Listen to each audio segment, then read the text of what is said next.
बिस्मिल्लाहिर्रहमानिर्रहीम। अस्सलाम वालेकुम। मैं हूं बिशारत राजा शहर इक़दार से एक और व्लॉग के साथ आपकी खिदमत में हाज़िर। नाज़रीन, 3 से 4 आम खबरें हैं जो आपके सामने रखने जा रहा हूं। एक तो शहबाज शरीफ साहब ने पर्दा गिरा दिया और उन्होंने कहा कि मैंने सिपा सलार के साथ मिलकर कुछ आम फैसले कर लिए हैं और इन फैसलों पर फौरी अमल दरामद होगा। काबीना के सामने वो फैसले में पेश करूँगा। ये फैसले क्या हैं, इस पर मैंने खोज लगाई है कि ये फैसले कौन से हैं। नाज़रीन, ये भी आपको बताते चलें कि शहबाज शरीफ साहब ने जब ये ऐलान किया, जब ये बात कही, तो वो उस वक़्त खैबर पख्तूनख्वा में मौजूद थे, सिपा सलार के साथ वहाँ मौजूद थे। एक जो वज़ीरिस्तान में और दीर में हमारे जो सिक्योरिटी फोर्सेस के जवान जान से गए, वहाँ उनकी नमाज जनाजा वो अदा कर रहे थे। उसके बाद ये उनकी तरफ से ये बयान सामने आया जिसमें कोर कमांडर पेशावर के हवाले से भी बात की गई कि कोर कमांडर पेशावर को भी हमने इस फैसला साजी में साथ रखा है। वो फैसले मुतवक्के तौर पर क्या हैं, इस पर बात करेंगे। और फिर अली अमीन गंडापुर ने एक और बात की है कि उन्होंने कहा कि इमरान खान साहब को कोई मई का लाल माइनस नहीं कर सकता जब तक हम मौजूद हैं। ये बयान क्या है? अली अमीन गंडापुर बुनियादी तौर पर एक चर्ब ज़बान और भड़कबाज हैं। वो हमेशा चर्ब ज़बानी से काम लेते हैं और जब अमल का वक्त आता है तो वो मैदान अमल से भाग जाते हैं और वो दुम दबा कर भागते हैं और पीछे मुड़कर भी नहीं देखते कि क्या हुआ है। इस पर बात करेंगे और फिर आपके सामने रखते हैं कि chief justice of Pakistan justice Yahya Afridi ने जजेस की जो शाह खर्चियाँ हैं उनको जस्टिफाई करने के लिए एक अनोखी मंतक पेश किया है, अजीब व गरीब किस्म के मंतक पेश की है। नाज़रीन, ये मामला कुछ यूँ है कि chief justice of Pakistan justice Yahya Afridi की तरफ से एक सर्कुलर जारी हुआ था सुप्रीम कोर्ट ऑफ पाकिस्तान की तरफ से कि जो रिटायर्ड जजेस हैं उनकी सिक्योरिटी के हवाले से कि रिटायर्ड जजेस को के लिए 3 गनमैन हाजिर सर्विस पुलिस के जो लोग हैं वो उन्हें दिए जाएं। और उसके बाद ये भी उस सर्कुलर में लिखा गया था कि अगर खुदा न खास्ता कोई सुप्रीम रिटायर्ड जज फोत हो जाता है, दुनिया से चला जाता है, तो वही सिक्योरिटी जो है वो उसकी बेवा को माफी जाता उसकी बेवा को दी जाए। और फिर ये भी कहा गया कि जो पेंशन है वो जज के फोत होने के बाद उसकी जो पेंशन है वो बेवा को मुकम्मल पेंशन जो है वो मिलती रहे। ये इस किस्म की उन्होंने एक सर्कुलर जारी किया था। जब सर्कुलर जारी हुआ तो उस पर सोशल मीडिया पर शदीद तनकीद हुई, ना कि सिविल एक्टिविस्ट तनकीद कर रहे थे बल्कि सियासी जो जमातों के कुछ लीडरान भी इस पर तनकीद कर रहे थे। ख्वाजा साद रफीक साहब ने भी इस पर बड़ी शदीद तनकीद की थी। ख्वाजा आसफ साहब ने भी बड़ी तनकीद। ख्वाजा आसफ साहब ने तो ये कहा था जी कि सियासतदान है, चलें वो तो हर वक्त एहतसाब के कटहरे में खड़े होते हैं, मीडिया उनका एहतसाब करता है, दीगर इदारे उनका एहतसाब करते हैं, लेकिन जजेस का एहतसाब कोई नहीं करता। जजेस ख्वाजा आसफ साहब ने यह भी लिखा था कि जजेस के इस वक्त 3 मिलियन वो सैलरी ले रहे हैं, तनख्वाहें ले रहे हैं, मरात ले रहे हैं, लेकिन रिटायरमेंट के बाद उनके खांचे फिर से चलना शुरू हो जाता है। शायद उन्होंने इसका इशारा मेरे ख्याल में आई थिंक सो वकील की तरफ दिया था, क्योंकि कुछ जो जजेस हैं वो रिटायरमेंट के बाद दोबारा से प्रैक्टिस करना शुरू हो जाते हैं, उसकी तरफ उन्होंने इशारा दिया था। लेकिन ख्वाजा आसफ साहब जब ये बयान दे रहे थे तो वो एक लम्हे के लिए उन्होंने ये नहीं सोचा कि मैं इस कैबिनेट का एक अहम हिस्सा हूँ, एक अहम पोस्ट पर बैठा हुआ हूँ। पाकिस्तान के तमाम तो ताकतवर इदारा है, यानी कि एस्टेब्लिशमेंट, यानी कि जर्नैल जो है वो ख्वाजा आसफ साहब के मतहत हैं। ख्वाजा आसफ साहब अगर किसी जर्नैल को आइन उन्हें इतना इख्तियार देता है कि ख्वाजा आसफ साहब किसी जर्नैल को बरतरफ कर दे तो वो पलक झपकने से पहले बरतरफ को, वो DGI को बरतरफ कर दें, वो DGMI को बरतरफ कर दें, वो सिपा सलार को बरतरफ कर दें, वो किसी भी जर्नल को बरतरफ कर दें, ये आइन उन्हें इस बात की इजाज़त देता है। तो वो ये नहीं सोच रहे थे, उन्हें जब ये बयान वो दे रहे थे तो वो एक लम्हे के लिए ये भूल गए कि मैं इस काबीना का एक आम हिस्सा हूँ। ख्वाजा आसफ साहब को ये बयान देने से पहले ये सोचना चाहिए और इस तरह का बयान देने से पहले उन्हें शर्म आनी चाहिए थी ख्वाजा आसफ साहब को कि अगर वो 26वीं आईनी तरमीम लाने के लिए कानून साजी कर सकते हैं, 26वीं आईनी तरमीम ला सकते हैं जिसमें मेंबरान असम्बली को उठाकर उनसे वोटिंग करवाई जाए, जिसमें मेंबरान असम्बली के जो उनके ख़ानदान के अफराद हैं उन्हें उठाकर मुबैना तौर पर अगवा करके मेंबरान असम्बली से वोटिंग करवाई जाए।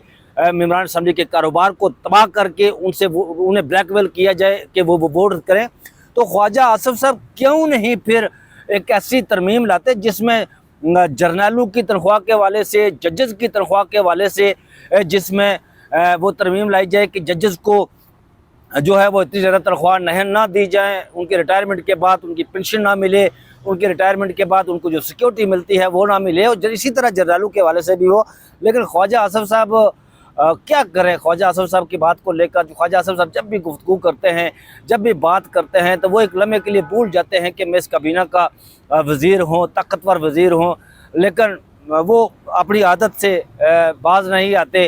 ख्वाजा आसिफ साहब को हिम्मत करनी चाहिए, उन्हें तरमीम लानी चाहिए आइन में।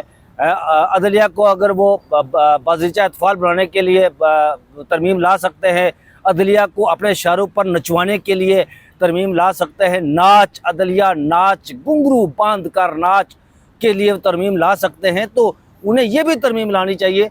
और उन्हें ये वैसे भला होगा इस कौम के साथ कि अगर ख्वाजा आसिफ साहब इस पर हिम्मत करें और तरमीम लाएं कि जो गरीब कौम के खून पसीने की कमाई जो है वो इन जजेस को बारी बार तनख्वाहों की और मराद की मद में दी जाती है। कम व बेश एक जज जो है वो 3 मिलियन में जाकर पड़ता है, और इसी तरह हमारे जो जर्नैल हैं उनके वाले से भी ये कौम के लिए भला होगा। और ख्वाजा आसिफ साहब ये आसान होगा आपका इस कौम पर अगर ये आप तरमीम लाएँ और ये इस पर कोई बुनियादी तौर पर आपको इनिशिएटिव लें इस पर। तो उस पर तनकीद जब शुरू हुई तो उसके बाद गुज़रे रोज़ एक सुप्रीम कोर्ट ऑफ पाकिस्तान की तरफ से एक मरासला जारी किया गया है, जिसमें यह कहा गया है कि अवामी वसाइल के दानिशमंदाना इस्तेमाल के अज़म से चीफ जस्टिस की सिक्योरिटी को माकूल बनाया है। अब ये कहना है सुप्रीम कोर्ट ऑफ पाकिस्तान के तर्जुमान का कि भाई अवामी जो वसाइल हैं उनके दानिशमंदाना इंतहाई हमने अक़लियत का मुजाहरा करते हुए उनका इस्तेमाल किया और चीफ जस्टिस ऑफ पाकिस्तान की सिक्योरिटी को माकूल बनाया है। चीफ जस्टिस पाकिस्तान समेत जजेस की सिक्योरिटी को रेगुलेट किया गया है। चीफ जस्टिस प्रोटोकॉल में सरकारी गाड़ियों की तादाद 8 से कम करके 2 कर, ये तो सरासर झूठ है जी, ये सफ़ेद झूठ बोला गया है कि चीफ जस्टिस पाकिस्तान की जो सरकारी गाड़ियाँ थी उनकी तादाद 8 से कम। अगर आप नाज़रीन अगर आपको इत्फाक हो यहाँ पर इस्लामाबाद किसी दिन आने का, और अगर आप सुप्रीम कोर्ट ऑफ पाकिस्तान के बाहर खड़े हों किसी दिन शराय दस्तूर पर या जजेस कॉलोनी के बाहर या किसी भी जगह, जब चीफ जस्टिस पाकिस्तान का जो उनका निकलता है, जब यहाँ से वो घर की तरफ रवाना होते हैं या किसी भी जगह, तो उनके साथ जो प्रोटोकॉल होता है, जो गाड़ियाँ होती हैं वो आप गिन कर अगर आप गिने तो आपके 14 तबक रोशन हो जाएंगे। ये तो सफ़ेद झूठ बोला गया है। चीफ जस्टिस पाकिस्तान को 30 से 40 उनके साथ पुलिस एहलकार होते हैं, गाड़ियाँ होती हैं, और एक पूरा प्रोटोकॉल शाहाना प्रोटोकॉल होता है।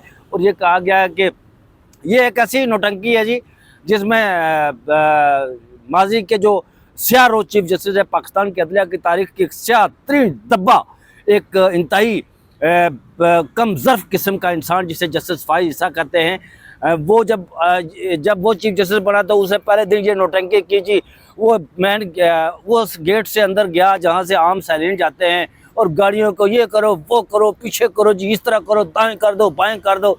उसके बाद उसने जनाब ख़त लिखकर और प्रोटोकॉल अपना मंगवाया, और फिर कहा बाद में एक BMW गाड़ी जो है वो किसी को वापस की गई है जी, क्योंकि वो गाड़ी जो है वो जायद थी। ये एक नौटंकी करता है वो चीफ जस्टिस काजी फाइज ईसा ने की थी, और इसी तरह की नौटंकी जो है ये अब भी जारी है। उन्होंने ये कहा कि दीगर जजों के लिए अफाजती निज़ाम को भी मुनासिब तरीके से मुनज़्ज़म किया गया है। रिटायर्ड जजों की सिक्योरिटी को भी मुरवजा क़वानीन, सिक्योरिटी प्रोटोकॉल्स और इस्तेकाक के मुताबिक रेगुलेट किया गया है। सदारती हुक्म रिटायर्ड जजों को ताहयात सिक्योरिटी फ्राहम करता है। रिटायर्ड जजेस माजी में असास ड्यूटी कर चुके होते हैं। मुसलसल सिक्योरिटी खदशात को मद्देनज़र रखते हुए सर्कुलर जारी किया गया था। सिक्योरिटी प्रोटोकॉल को अमली शक्ल देने के लिए सर्कुलर जारी किया गया था।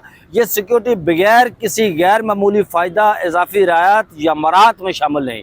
ये अब देखें, पहले से उन्हें अगर रिटायर्ड जजेस को सिक्योरिटी मिली हुई है तो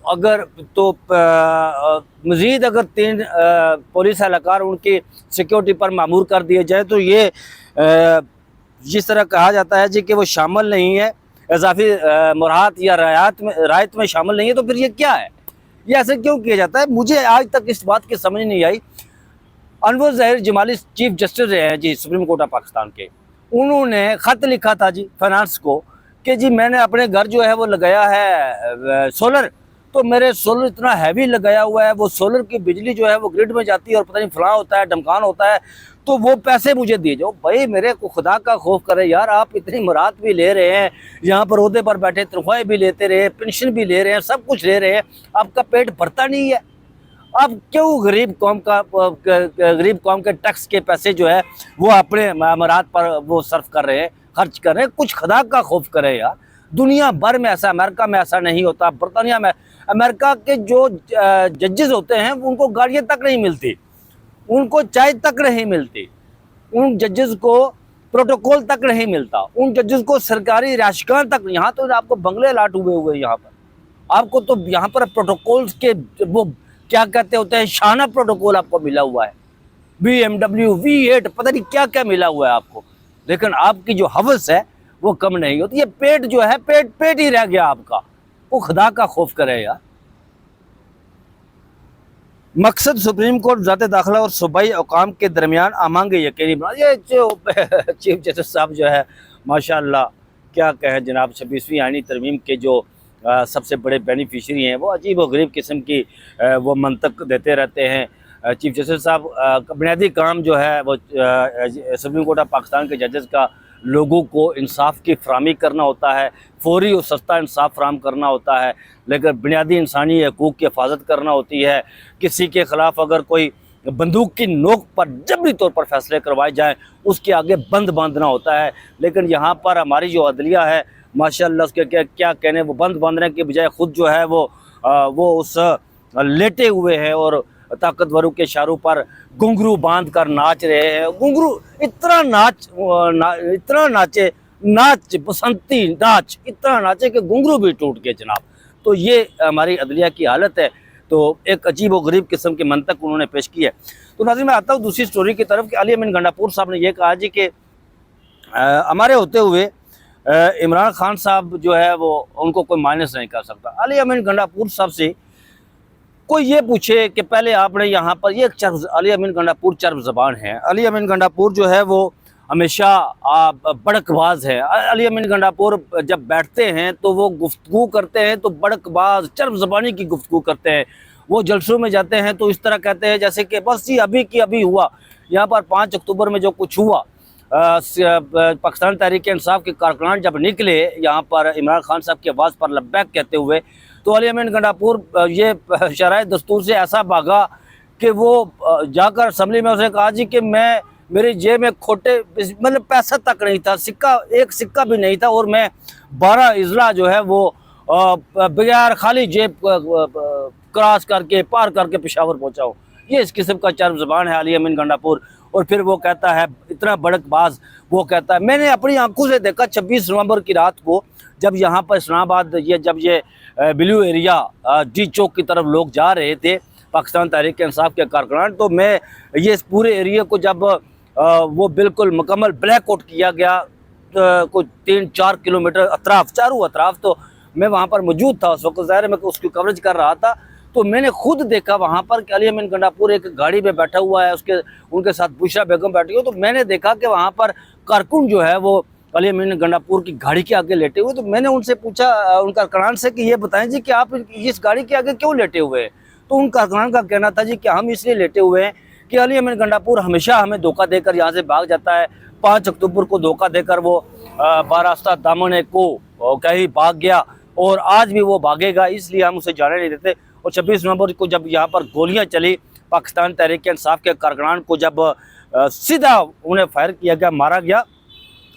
मैं नाज़रीन आपको बताऊं कि मेरे एक दोस्त वो भी मेरे साथ उस वक़्त कवरेज कर रहे थे, तो उन्होंने ATM मशीन में, किसी बैंक की ATM मशीन में जाकर उन्होंने अपनी जान बचाई। मेरे साथ में किसी एक और लड़के को साथ लेकर गया था, ज़ाहिर है वो लड़का अभी यंग था, बच्चा था, तो मैं उसका हाथ थमे एक तरफ भाग गया कि यार इस बच्चे को कुछ हो गया तो इसका वालिद तो मेरी जान नहीं छोड़ेगा।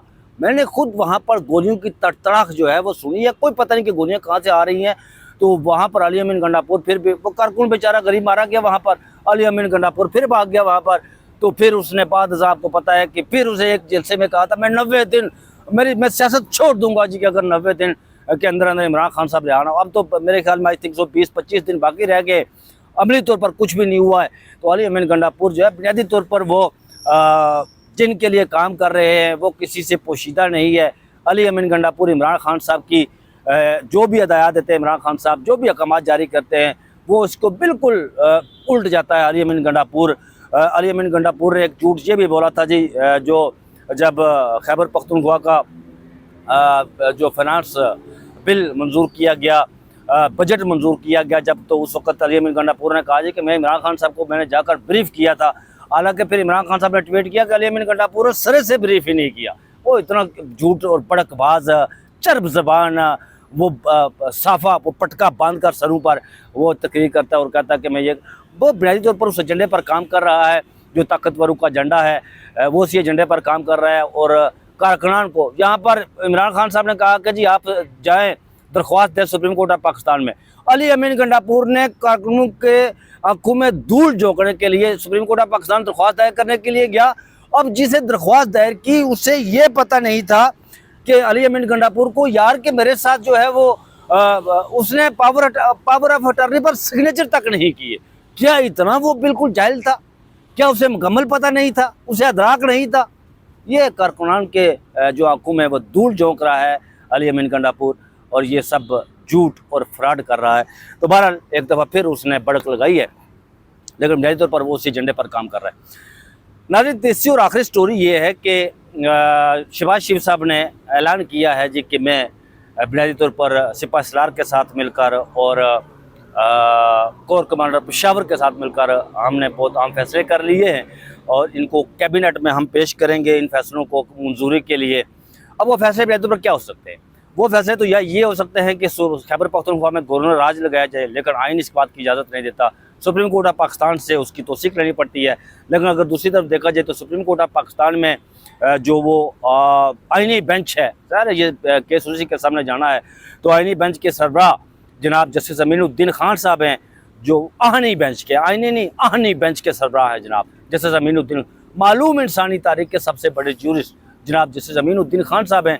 और जस्टिस अमीनुद्दीन खान साहब की क्या मजाल कि वो फैसला दें जो आइन और कानून के मुताबिक हो। जस्टिस अमीनुद्दीन जनाब किबला आफज मौलवी काजी हाजी अमीनुद्दीन साहब वो आहनी फैसला देते हैं और वो आहनी वाले जो कहते हैं वो वही फैसला सादर करते हैं। अगर ये वहाँ पर गवर्नर राज लगता है, तो अगर ये मामला जाता है सुप्रीम कोर्ट ऑफ पाकिस्तान में, तो जस्टिस अमीनुद्दीन खान साहब, वो आपको पता है कि उन्होंने जो फैसले सादर किए, एक तो मखसूस नशिस्तों वाला फैसला उन्होंने दिया है, उसमें सितम बलाए सितम ये है कि उसमें जस्टिस हसन अजहर रिजवी साहब और जस्टिस मोहम्मद अली मजहर साहब अपने फैसलों से मुकर के इनकार कर दिया उन्होंने अपने फैसलों से।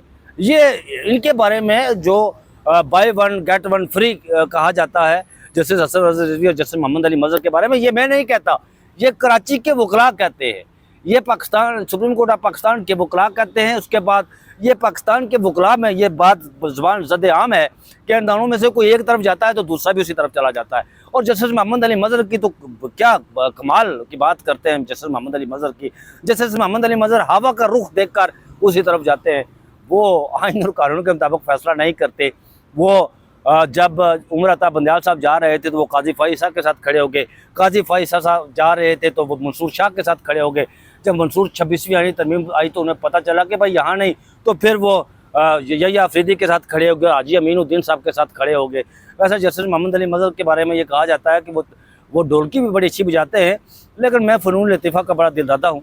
ढोलकी बजाना कोई वैसे मायूब नहीं है, गुनाह नहीं है।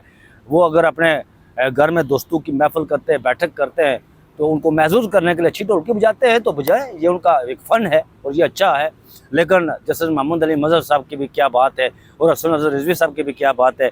ये फैसला किया गया है जी, और उसके साथ मुमकिन तौर पर फील्ड मार्शल साहब की जो नोटिफिकेशन था मुद्दत मुलाज़मत में तोसीक के वाले से, उस पर भी बड़े तौर पर इनिशिएटिव लिया गया है और उसमें 2 और 5 साल की बहस चल रही है कि 5 साल होना चाहिए, और ये कह रहे हैं कि नहीं 2 साल, ये 2022 से लागू होगा।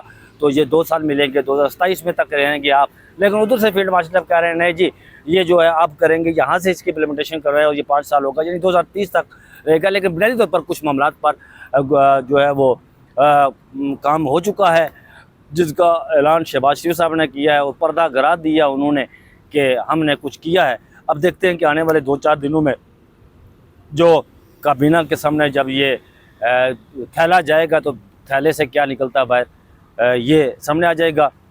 तो नाज़रीन आज की यही अपडेट थी। एक और ड्रॉप साइट के वाले से एक बड़ी स्टोरी है, इस पर मैं अगले व्लॉग में आपको इंशाल्लाह बताऊंगा कि उसमें ड्रॉप साइट ने बड़ा ही चौंका देने वाला इंकशाफ किया है और वो बम शल किस पर गिरा है इस पर बात करूंगा। मुझे मुझे अपनी दुआओं में ज़रूर याद रखिएगा। मुझे दीजिए इजाज़त, अपना बहुत सा ख्याल रखिएगा। अल्लाह हाफिज़।